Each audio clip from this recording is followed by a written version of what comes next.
बिस्मिल्लाहिर्रहमानिर्रहीम। अस्सलाम वालेकुम। जी हाँ जी, कल के एपिसोड में हमने सुना था कि हज़रत अब्दुल्ला बिन रवाह ने अबू दर्दा के बुतों के टुकड़े टुकड़े कर दिए थे। अब उसके बाद जानने के लिए देखते हैं आज की वीडियो।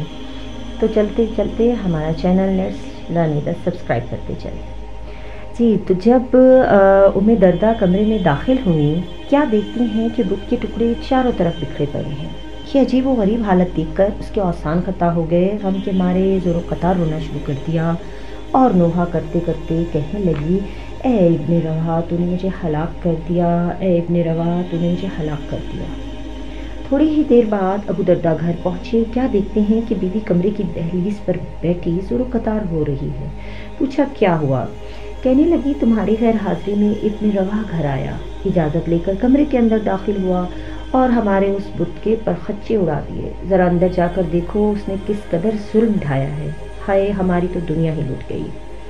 मैंने उससे क्यों अंदर जाने दिया। हाय, हम तो अब हलाक हो गए, अब हमारा क्या बनेगा।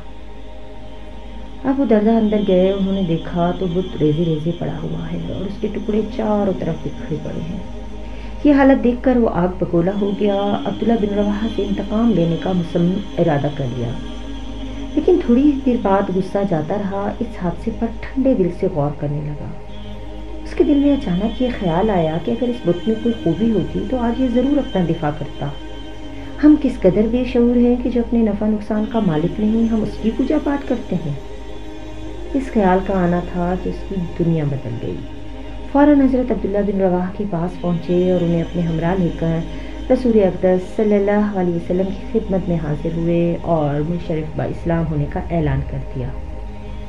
ये अपने महल्ले में इस्लाम कबूल करने के एतबार से सबसे आखिरी खुशकिस्मत इंसान थे।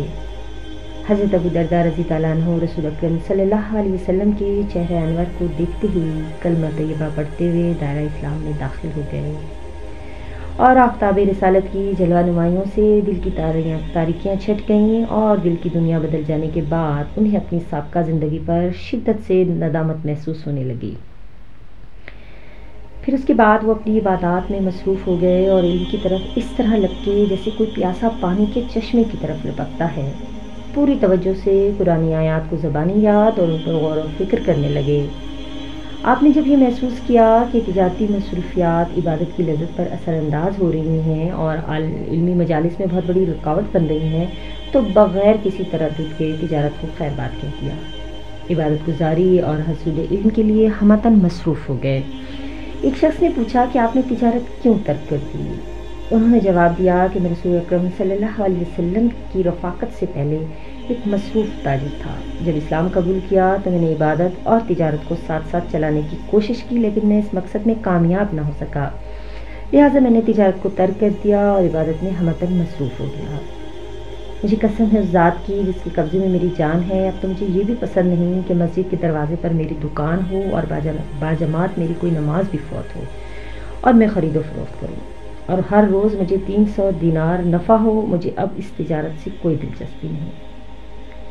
फिर आपने दरियाफ्त करने वाले की तरफ देखकर इरशाद फरमाया, सुनो, मेरे इस बयान का ये मतलब हरगिज़ नहीं कि अल्लाह ताला ने ख़रीद व फ़रोख्त को हराम करार दिया है। मैं तो अब सिर्फ ये चाहता हूँ कि उन लोगों में से हो जाऊँ जिनको तिजारत और ख़रीद व फ़रोख्त ज़िक्र इलाही से गाफिल नहीं रखती।